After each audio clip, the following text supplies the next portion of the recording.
Hello, David. Thank you for being here. Thank you for having me. Today I'm just going to ask you a couple questions on the Second Amendment. To start, can you tell me your stance on the Second Amendment? So I believe that everyone should keep their right to the Second Amendment because I think that's part of their freedom when they come to this country. Do you support the idea of people having a firearm, yet to an extent regarding restrictions of who can access? Yeah, I support that specific type of restriction to prevent mentally ill people from basically getting a hold of guns because it won't stop people from getting guns. However, it'll keep people safe.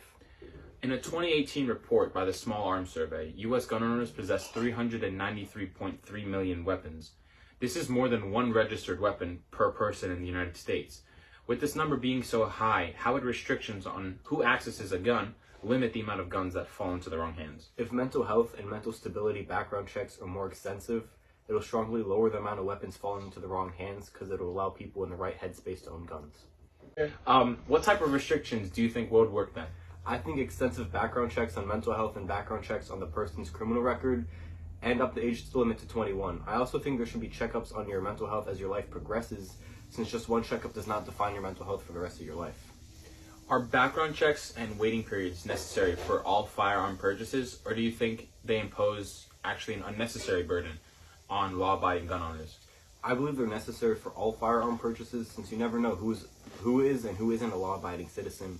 It's better to play safe than risk the safety of America just to save some time. I understand where you're coming from. Thank you for sharing.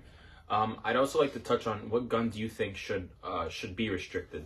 I think semi-automatic rifles should be harder to get, since it gives you an advantage to hurt people within a short amount of time. Understandable. Should individuals possess the means to counteract government tyranny or oppression in the event that such conditions emerge, in which case assault weapons would prove to be beneficial? I strongly believe that the individual should possess the means to counteract government tyranny or oppression. Us as citizens do not know what the government is planning on doing to us. I personally believe that recently the people have been losing their freedom to their Second Amendment rights, and if the event of a tyrannical government, if proven that assault weapons are beneficial, it should be allowed to be used. Thank you. Should states have the authority to enact their own gun control measures, or should gun laws be standardized at the federal level to ensure consistency across the country? I think that the federal level, because if you have states doing their own laws, for example, abortion, people just travel to different states, go to the abortion, and come back. This will be the same issue with guns.